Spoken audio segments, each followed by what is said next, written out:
Hello friends, welcome back to my channel merit digital classes. आज के class में physics से संबंधित विभिन्न प्रश्न को देखेंगे जो कि मापन, मात्रक एवं खोज से संबंधित विभिन्न प्रश्न होंगे जो कि ग्रुप डी एवं एनटीपीसी के लिए बहुत ही महत्वपूर्ण है। तो चलते हैं सबसे पहले प्रश्न पर, जो इस प्रकार है। कह रहा वह थर्मामीटर जो 2000 डिग्री सेल्सियस मापने हेतु प्रयुक्त होता है। तो 2000 डिग्री सेल्सियस मापने के लिए कौन सा थर्मामीटर का होता है? तो ऑप्शन दिया हुआ है। ऑप्शन ए नंबर है गैस थर्मामीटर, ऑप्शन बी पारे का थर्मामीटर, ऑप्शन सी पूर्ण विकिरण पायरोमीटर, ऑप्शन डी वाष्प दबाव थर्मामीटर।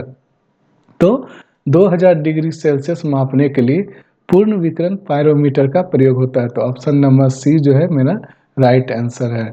तो पूर्ण विकिरण पायरोमीटर। नेक्स्ट क्वेश्चन में चलते हैं। क्या बोल रहा है? कह रहा है भूकंप की तीव्रता को मापन किया जाता है। तो भूकंप की तीव्रता को जो है मापते हैं, उस यंत्र का नाम बताना है। तो ऑप्शन नंबर ए कह रहा है रिक्टर पैमाने पर, ऑप्शन बी केल्विन पैमाने पर, ऑप्शन सी डेसिबल में, ऑप्शन डी पास्कल में। तो भूकंप की तीव्रता का जो मापन किया जाता है वह ऑप्शन नंबर ए रिक्टर पैमाने पर किया जाता है। नेक्स्ट प्रश्न में क्या कह रहा है? कह रहा है ध्वनि की तीव्रता को मापने वाला यंत्र का नाम बताना है। तो ऑप्शन ए दिया हुआ है chronometer, option B anemometer, option C audiophone, option D audiometer. तो ध्वनि की तीव्रता जो है ऑडियोमीटर से मापते हैं। नेक्स्ट प्रश्न में क्या कह रहा है? कह रहा है पायरोहीलियोमीटर का प्रयोग निम्न में से किसे मापने के लिए किया जाता है? तो पायरोहीलियोमीटर का प्रयोग जो है ऑप्शन दिया हुआ है। तो कह रहा है ऑप्शन ए सन स्पॉट को, ऑप्शन बी सोलर रेडिएशन को, ऑप्शन सी हवा ताप को, ऑप्शन डी पौधों के ताप को। तो पायरोहीलियोमीटर का प्रयोग जो है सोलर रेडिएशन को मापने के लिए करते हैं। तो ऑप्शन नंबर बी इसका राइट आंसर होगा। नेक्स्ट प्रश्न में क्या कह रहा है? कह रहा है वायुमंडलीय दाब को मापने में जो है किस यंत्र का उपयोग किया जाता है? तो ऑप्शन दिया हुआ है। Option A hydrometer, option B barometer, option C कह रहा है उपयुक्त में से कोई नहीं, ऑप्शन डी कह रहा है हाइग्रोमीटर। तो वायुमंडलीय दाब को मापने के लिए बैरोमीटर का प्रयोग करते हैं। ऑप्शन नंबर बी मेरा राइट आंसर। नेक्स्ट प्रश्न में क्या कह रहा है? कह रहा है कि समय मापक विज्ञान है। ऑप्शन ए दिया है हॉरोलॉजी, ऑप्शन बी है कॉस्मोलॉजी, ऑप्शन सी है टोमोग्राफी, ऑप्शन डी है हाइड्रोलॉजी। तो समय मापक जो है वह हॉरोलॉजी में क्या है, उसका अध्ययन किया जाता है हॉरोलॉजी में। नेक्स्ट प्रश्न में क्या कह रहा है? नेक्स्ट प्रश्न में कह रहा है कि विज्ञान का क्षेत्र जो मानव एवं यंत्र के मध्य स्वचलन एवं संचार का अध्ययन करता है क्या कहलाता है? तो ऑप्शन दिया हुआ है। Option A hydroponics, option B cryogenics, option C dietetics, option D cybernetics. तो इसका सही आंसर है साइबरनेटिक्स। ऑप्शन नंबर डी इसका राइट आंसर। साइबरनेटिक्स क्या करता है? जो मानव एवं यंत्र के मध्य स्वचलन एवं संचार का अध्ययन कराता है, उसे कहते हैं साइबरनेटिक्स। नेक्स्ट प्रश्न में क्या कह रहा है? कह रहा है कि घर्षण एवं स्नेहक का अध्ययन। तो घर्षण एवं स्नेहक का अध्ययन जो है किसमें करते हैं? तो ऑप्शन ए दिया है क्रायोजेनिक्स, ऑप्शन बी दिया है selenology, option C horology, option D tribology. तो इसका सही आंसर होगा ऑप्शन नंबर डी ट्राइबोलॉजी। इसमें क्या होता है? घर्षण एवं स्नेहक का अध्ययन किया जाता है। नेक्स्ट प्रश्न में क्या कह रहा है? कह रहा है भौतिकी की किस शाखा में अति सूक्ष्म कणों की चाल का अध्ययन किया जाता है? तो इसमें दिया हुआ है option A field theory, option B particle physics, option C quantum mechanics, option D है एटॉमिक फिजिक्स। तो इसका सही आंसर होगा quantum mechanics. Option number C इसका राइट आंसर है। तो क्वांटम मैकेनिक्स में क्या होता है? अति सूक्ष्म कणों की चाल का अध्ययन किया जाता है। नेक्स्ट प्रश्न में क्या कह रहा है? कह रहा है रक्त दाब मापने का यंत्र का नाम क्या है? तो ऑप्शन ए दिया है tachometer, option B sphygmomanometer, option C actimeter, option D barometer. तो रक्त दाब जो ब्लड प्रेशर होता है वह स्फेग्नोमेनोमीटर से मापा जाता है। तो ऑप्शन बी जो है इसका राइट आंसर है। नेक्स्ट प्रश्न में क्या कह रहा है? कह रहा है कि बॉल पॉइंट पेन का आविष्कारक किसने किया? तो बॉल पॉइंट पेन का आविष्कार जो है ऑप्शन दिया हुआ है, कह रहा E Torricelli, B number option K Macmillan, option C Huygens, option D L Biro. तो बॉल पॉइंट का जो है आविष्कार जो किया था एल बीरो ने। ऑप्शन नंबर डी मेरा राइट आंसर। किसने किया था? एल बीरो ने। नेक्स्ट प्रश्न में क्या कह रहा है? कह रहा है विद्युत धारा के चुंबकीय प्रवाह को जिस वैज्ञानिक द्वारा खोजा गया उसका नाम क्या था? तो ऑप्शन ए दिया है Michael Faraday, option B Johnson, option C Rutherford, option D Hans Christian Oersted ने। तो इसका सही आंसर होगा हैंस क्रिश्चियन ऑर्टेड ने, जिन्होंने विद्युत धारा के चुंबकीय प्रवाह का खोज किया था। तो किसने किया? हैंस क्रिश्चियन ऑर्टेड ने। ऑप्शन नंबर डी इसका राइट आंसर। नेक्स्ट प्रश्न में क्या कह रहा है? नेक्स्ट प्रश्न में कह रहा है कि गुरुत्वाकर्षण का सिद्धांत किसने प्रतिपादित किया? तो ऑप्शन ए दिया है आइंस्टीन, ऑप्शन बी दिया Aryabhata, option C Newton, option D Ramanuja ने। तो गुरुत्वाकर्षण का सिद्धांत जो है न्यूटन ने, sir Isaac Newton. Option number C जो है इसका राइट आंसर है। किसने किया था? न्यूटन ने किया था, न्यूटन। नेक्स्ट प्रश्न में क्या कह रहा है? कह रहा है कि सौर प्रणाली की खोज किसने की थी? तो ऑप्शन ए दिया है Newton, option B John Hadley, option C Copernicus, option D Galileo.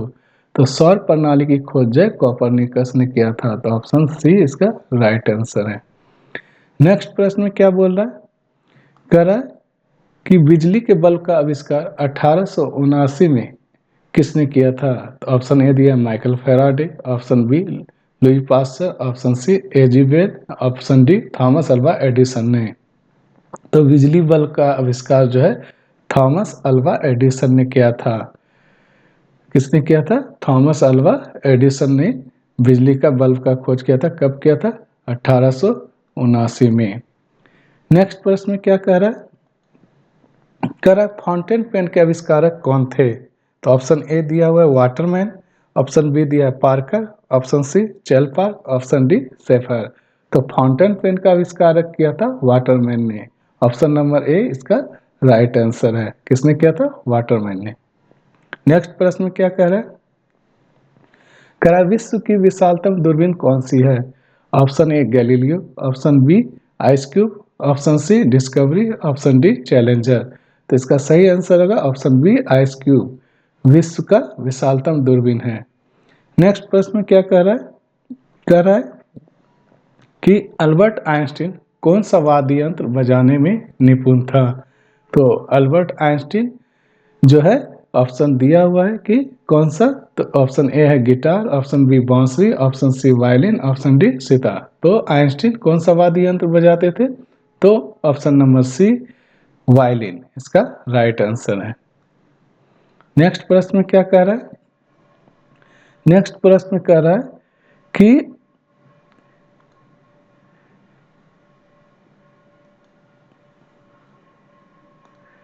दही को भिगोकर मक्खन निकालने की विधि में भौतिकी के किस सिद्धांत का उपयोग होता है? तो इसका सही आंसर होगा अपकेंद्रण। क्या होगा? ऑप्शन नंबर सी अपकेंद्रण के कारण ही दही को क्या करते हैं? मथ कर मक्खन निकालता है। तो इसको बोलते हैं अपकेंद्रण विधि। नेक्स्ट प्रश्न क्या बोल रहे हैं? स्थिर गति के साथ वृत्ताकार पथ में चल रही वस्तु का त्वरण होता है। तो ऑप्शन ए दिया है चर त्वरण, ऑप्शन बी दिया त्रिज्या बाहर की ओर, ऑप्शन सी एक समान मंदन, ऑप्शन डी एक समान त्वरण। इसका सही आंसर होगा एक चर त्वरण, मतलब ए नंबर ऑप्शन सही होगा। नेक्स्ट प्रश्न क्या कर रहा है? कह रहा है जब एक निश्चित द्रव्यमान का पिंड एक ऊंचाई से स्वतंत्र रूप से गिरता है तो क्या होता है? ऑप्शन ए दिया इसकी स्थितिज ऊर्जा घटती है और गतिज ऊर्जा बढ़ती है। ऑप्शन बी दिया है स्थितिज ऊर्जा बढ़ती है और गतिज ऊर्जा घटती है। ऑप्शन सी दिया स्थितिज ऊर्जा और गतिज ऊर्जा दोनों बढ़ती है। ऑप्शन डी दिया स्थितिज ऊर्जा और गतिज ऊर्जा दोनों घटती है।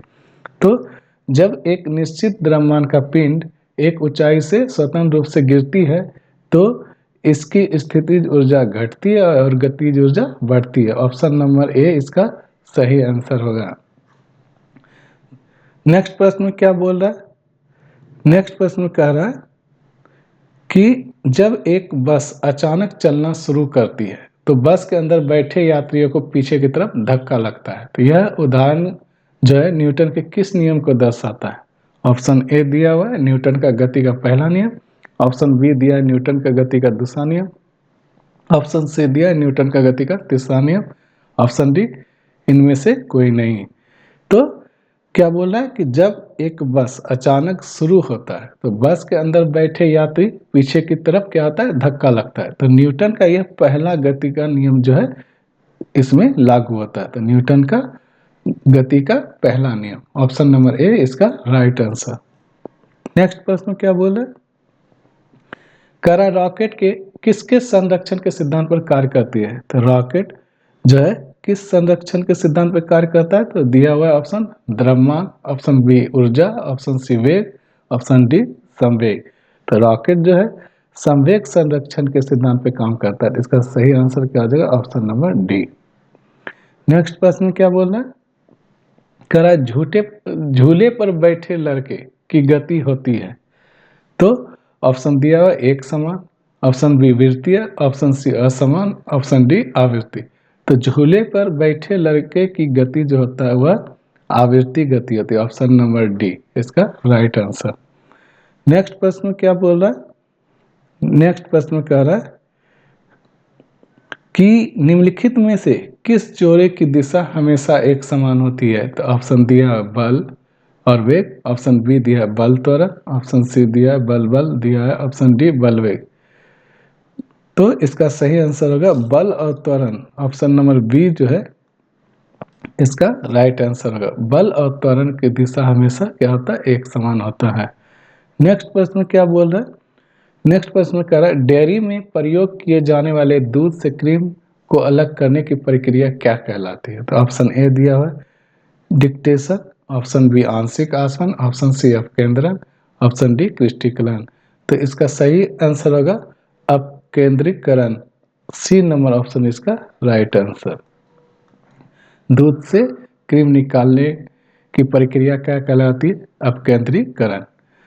नेक्स्ट प्रश्न क्या बोल रहा है? नेक्स्ट प्रश्न कह रहा है दो सतहों के बीच सतह की अनियमितताओं के परिणाम स्वरूप क्या होता है? तो ऑप्शन ए दिया घर्षण, ऑप्शन बी दिया आवेग, ऑप्शन सी दिया तनाव, ऑप्शन डी दिया बलाघूर्ण। तो इसका सही आंसर होगा घर्षण। दो सतह के बीच जो है अनियमितता के कारण जो है क्या उत्पन्न होता है? घर्षण उत्पन्न होता है। नेक्स्ट प्रश्न क्या बोल रहे हैं? नेक्स्ट प्रश्न कह रहा है पृथ्वी वायुमंडल को किस प्रकार पकड़े रहती है? तो ऑप्शन ए दिया है गुरुत्व से, ऑप्शन बी दिया है पृष्ठ तनाव से, ऑप्शन सी दिया है सूर्य के प्रभाव से, ऑप्शन डी दिया है पृथ्वी के अपवर्तन से। तो इसका सही आंसर होगा ऑप्शन ए गुरुत्व से। पृथ्वी वायुमंडल को किस प्रकार पकड़े रहती है? तो गुरुत्व से। नेक्स्ट प्रश्न क्या कह रहा है? कह रहा है लट्टू को घुमाना किसका एक उदाहरण है? ऑप्शन ए दिया है केंद्राभिमुख बल का, ऑप्शन बी अपकेंद्री बल का, ऑप्शन सी गुरुत्वाकर्षण बल का, ऑप्शन डी घर्षण बल का। तो लट्टू को घुमाना जो है ये केंद्राभिमुख बल का एक उदाहरण है, ऑप्शन नंबर ए इसका राइट आंसर है। नेक्स्ट प्रश्न क्या बोल रहा है? कह रहा है जड़त्व का नियम सर्वप्रथम किसने दिया था? ऑप्शन ए दिया Galileo, option B Newton, option C Archimedes, option D इनमें से कोई नहीं। तो जड़त्व का नियम सर्वप्रथम गैलीलियो ने दिया था, ऑप्शन नंबर ए इसका राइट आंसर। किसने दिया था जड़त्व का नियम सर्वप्रथम? किसने दिया था? तो गैलीलियो ने दिया था। दोस्तों अगर यह वीडियो आपको पसंद आई हो तो लाइक कीजिए और ज़्यादा से ज़्यादा शेयर कीजिए। अगर आप इस चैनल पर नए हैं तो प्लीज़ सब्सक्राइब कर दीजिए, साथ ही साथ बेल आइकन दबाना ना भूलें, जो कि आपको हर एक नोटिफिकेशन मिल सके। मिलते हैं अगले वीडियो पर, तब तक के लिए धन्यवाद।